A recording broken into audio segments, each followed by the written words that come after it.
ஒசூர் அருகே ஜிம்மிற்குள் நுழைந்து பயிற்சியாளர் மீது கொடூர தாக்குதல் நடத்தும் அதிர்ச்சிகர காட்சிகள் வெளியாகியுள்ளன. கூடுதல் விவரங்களை செய்தியாளர் ஜெயசுராஜ் வழங்கி கேட்கலாம். ஜெயசுராஜ், வணக்கம். இந்த தாக்குதலின் பின்னணி என்ன?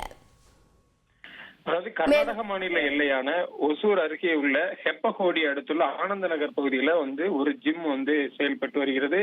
இந்த ஜிம்ல பாத்தீங்கன்னா பயிற்சியாளராக சந்தீப் என்பவர் வேலை செய்து வருகிறார். இந்த ஜிம்முக்கு 20 வயதான அனுஷா என்ற ஒரு இளம்பெண் தினந்தோறும் உடற்பயிற்சிக்காக சென்றுள்ளார். அனுஷா கடந்த சில நாட்களுக்கு முன்பு செல்போன்ல வாட்ஸ்அப் மூலம் தனது நண்பர்களுடன் சாட் செய்து கொண்டிருந்த போது அவரது மொபைலை வாங்கி பார்த்து அவரது சகோதரர்கள் கௌதம் மற்றும் அருண் ஆகியோர் இந்த மொபைல் ஹேக் பண்ணியிருக்காங்க.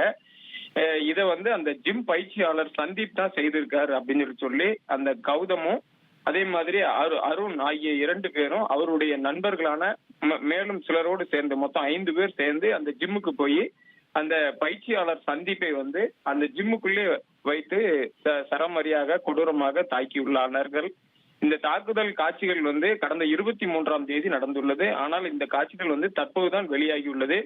இதுல அந்த பயிற்சியாளர் சந்தீப் பலத்த காயமடைந்துள்ளார். அவரை அந்த பகுதியில் இருந்தவர்கள் மீட்டு தனியார் மருத்துவமனைக்கு சிகிச்சைக்காக வைத்துள்ளனர். அதே இந்த ஜிம் பயிற்சியாளர் தாக்குதலுக்கு உட்பட்ட ஜிம் பயிற்சியாளர் ஹெப்பகோடி காவல் நிலையத்தில் புகார் அளித்தார். அந்த புகாரின் பேரில் போலீசார் அந்த பகுதிக்கு சென்று தீவிர விசாரணை நடத்தி தாக்குதலில் ஈடுபட்ட 5 பேரை கைது செய்து அவர்களுக்கு இந்த காவல் நிலைய ஜாமீனில் அவர்களை உடனடியாக விடுவித்துள்ளனர். இது சம்பந்தமாக தொடர்ந்து போலீசார் விசாரித்து வருகின்றனர். இந்த காட்சிகள் தான் தற்போது பரபரப்பை ஏற்படுத்தியுள்ளது.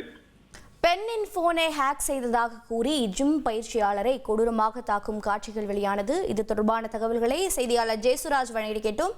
நன்றி ஜெயசுராஜ். ட்ரெண்டை ஃப்ரெண்ட் ஆக்கிக்கோங்க. தந்தி டிவியின் சப்ஸ்கிரைபர்ஸ் அண்ட் ஃபாலோவர்ஸ் குடும்பத்துல நீங்களும் இணையுங்க.